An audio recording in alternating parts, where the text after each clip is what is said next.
राजापूर गावचा रहिवासी असून आपल्या यावी जिल्हा परिषद गटामधून आपले डी.के. नाना पाटील हे उमेदवार जिल्हा परिषद उभे आहेत.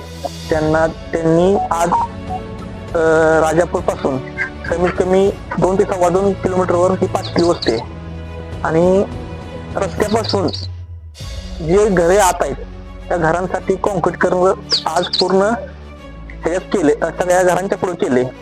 जे आत आहेत त्यांना त्रास होतो, चिखलाचा पावसाळ्यात त्रास होतो, त्यांच्या घरापर्यंत रस्त्याचं काम केलंय. ज्याच्या घरापाशी पाणी साठतंय त्यांच्यासाठी पेविंग ब्लॉकचं काम केलंय. परत इथून 2 ते 2.25 किलोमीटर अंतरावर आपलं मळा असताना सुद्धा गावातलं पूर्ण पाणी पिण्याचं ह्या मळ्यात प्रत्येकाच्या घरात बिना मोटरच वरती प्रत्येकाच्या घरावरती पाणी चढते आणि यासाठी डी.के. नाना पाटील यांना प्रचंड मतांनी विजयी करा एवढंच आवाहन करतो.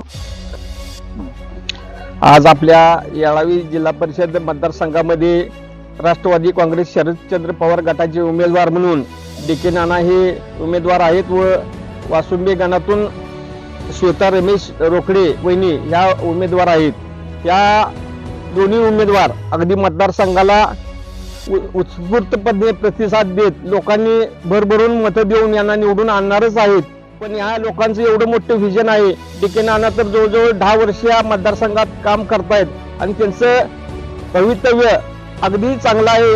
मतदारसंघात तासगाव तालुक्यात हायेस्ट मतांनी निवडून येणारी येळावी जिल्हा परिषदेमध्ये डी.के. नाना हे असणार आहेत.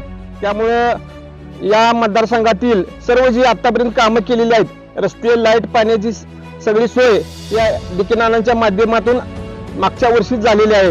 या वस्तीवर, मस्के वस्तीवर आता मी फिरत असताना लोकांनी अगदी आवर्जून सांगितलं की आपले उमेदवार हे एकमेव असे उमेदवार आहेत की प्रत्येक घरापर्यंत, जिल्हा परिषद गटातील प्रत्येक घरापर्यंत पोहोचलेले उमेदवार आहेत.